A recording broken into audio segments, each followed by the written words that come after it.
Joining us now to discuss is the Sheriff of Terrell County, Texas, and retired Border Patrol agent, Sheriff Thaddeus Cleveland. Sheriff, good to see you today. Howdy, Bob. How are you?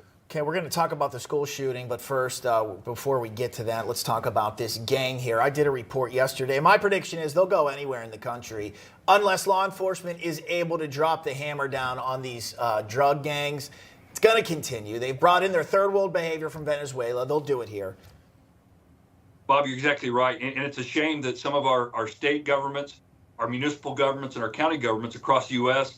are playing politics rather than enforcing the law. And a lot of it's because they're getting money from the federal government to do this.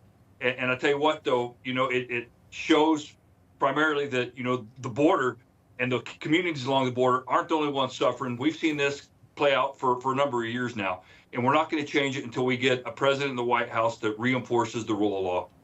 According to city data, Denver has welcomed more than 42,000 migrants since 2022, costing that sanctuary city more than $72 million. In a statement, the Denver Police Department has confirmed that there are reasons to believe that members of this gang are tied to crimes in the area. We've seen video of it, we've heard the audio, but they aren't aware of any buildings being taken over by a gang. How dangerous is Tren de Agua? I know you have experience with this gang, you have knowledge of them.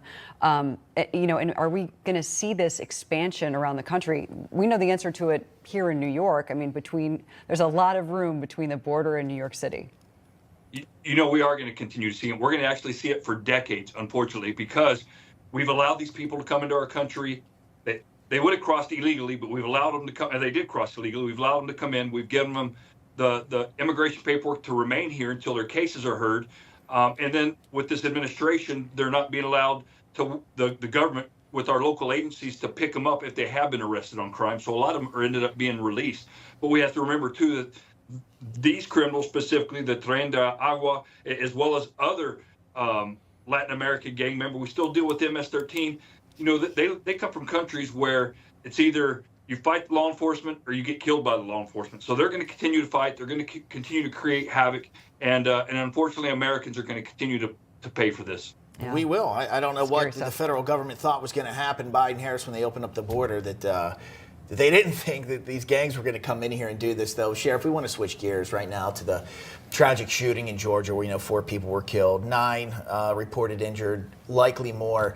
You're a school board president down there, and we're having a discussion today on what can be done. I feel like, a couple times a year I come on TV and I got to talk about kids being shot at school. It's like a merry-go-round.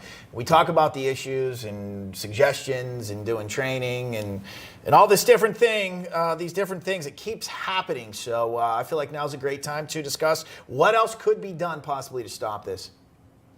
And I watched the prior segment, and everything y'all discussed, I think, is fair and accurate. And look, I was a school board president. I was a school board member for the last 8 years. I'm fortunate that we live in a community that is small. We're primarily a law enforcement community because we have, a border patrol station here. We have our local law enforcement, and our lives revolve around the school, and we work closely with the school on their security plans, and they've made great efforts. But we're still vulnerable. We always will be vulnerable. Definitely increasing security at school, but look, some of our local law enforcement agencies can't even hire enough law enforcement. There's voids there, which makes it even more tough to get those law enforcement officers in schools. But we don't want to end up treating our schools like prisons, right? And it comes down to keeping weapons out of the hands of criminals, and then of course those that are mentally disturbed. We have to do something with that. I certainly support the Second Amendment. I believe in our rights as Americans. But, as you mentioned, Bob, 2 or 3 a year, and that's just at schools.